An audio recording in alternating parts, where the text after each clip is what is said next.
মিথুন ভাই মাঠে বারবার বলতেছিল তুমি মারো, মারতে না পারলে আউট হয়ে যাও, কোনো অসুবিধা নেই। চার্জ করছে তখন তো আমার মনে হচ্ছিল আমি যদি প্রথম বলে আউট হয়ে যাই আমি তো ফিক্সিং করতেছি।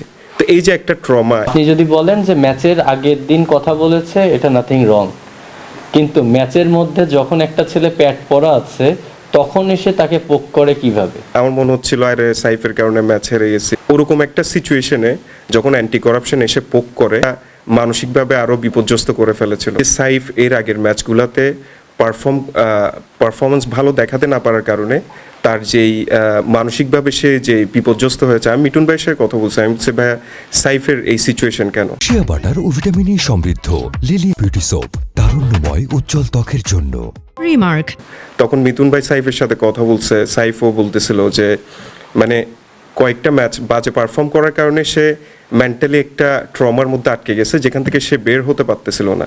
তো আমাদের তাকে ইদার ব্রেক দেওয়া দরকার ছিল, কিংবা অ্যাট দ্য সেম টাইম তাকে কনভিন্স করে যে না তুমি পারবা, তুমি ব্যাক করতে পারবা, এই টাইপের মোটিভেশন দেওয়ার দরকার ছিল।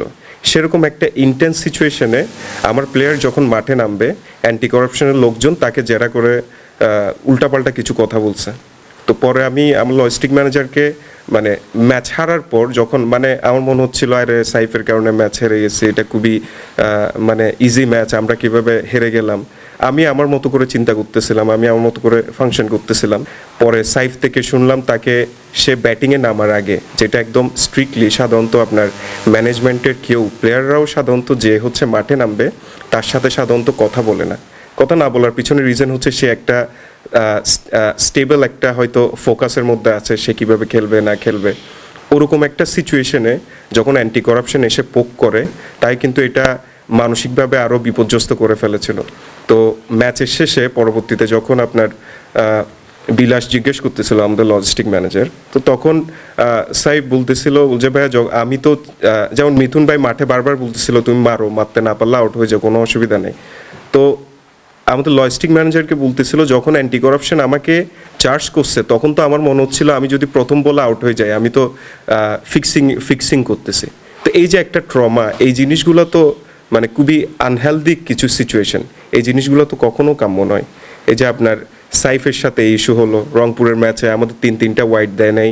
তারপর হচ্ছে যেই সাইফকে আমি অ্যাকিউজ করতেছিলাম ম্যাচ হারানোর জন্য দায়ী, সেই সাইফকে মেন্টালি আপনার টর্চার করা, এটা কতটুকু যৌক্তিক, এটা আমার বিসিবির কাছে কোয়েশ্চেন থাকবে।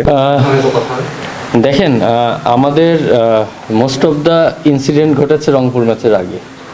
রংপুরের সঙ্গে খেলার আগে কিন্তু আগে থেকেই কিন্তু আমার টিমের ওপর একটা কন্টিনিউয়াস একটা শুরু হয়ে গেছে। তো যখন আমাদের ম্যাচটা হয়ে যাওয়ার পরে তার আগের দিন কিন্তু সাইফকে চার্জ করেছে আপনার ইন্টিগ্রিটি ইউনিট আকসু। তারপরে যখন ম্যাচের মধ্যে যেই কাজটা করেছে, হ্যাঁ আপনি যদি বলেন যে ম্যাচের আগের দিন কথা বলেছে, এটা নাথিং রং, কিন্তু ম্যাচের মধ্যে যখন একটা ছেলে প্যাড পরা আছে তখন এসে তাকে পোক করে কিভাবে?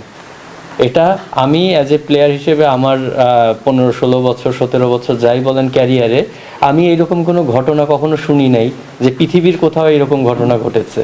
এটা হওয়ার পরে আমি মিঠু ভাইকে ফোন করেছিলাম, ফোন করে বলেছি যে আমার আসলে জানা নাই যে এরকম কোনো রুলস আছে কি না, যদি থেকে থাকে তাহলে আমাকে একটু আপনি প্লিজ কারেক্ট করেন। তখন ওনাকে বলেছে আপনিও তো একসময় ক্রিকেট খেলেছেন, এখন না হয় বোর্ড ডিরেক্টর, কিন্তু আপনি প্লেয়ারের জায়গা থেকে চিন্তা করে দেখেন যে একটা প্লেয়ার নেক্সট ব্যাটিংয়ে যাবে, প্যাড পরে বসে আছে, তখন তাকে এসে আকসু থেকে চার্জ করা, এটা কোনোভাবেই কোনো প্লেয়ার এক্সপেক্ট করে কি না বা সে ডিজার্ভ করে কি না।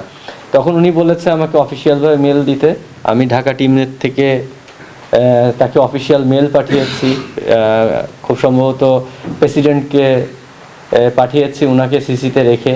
তারপরে কোনো ধরনের অ্যাকশন আমি এখনও তো দেখি নাই, আমি জানি না এখানে কোনো ধরনের হচ্ছে, মানে এটা নিয়ে কোনো কাজ করছে কি না। আর আমাদের ভুলে গেলে চলবে না, সাইফ কিন্তু আমাদের সামনে ওয়ার্ল্ড কাপ খেলতে যাচ্ছে।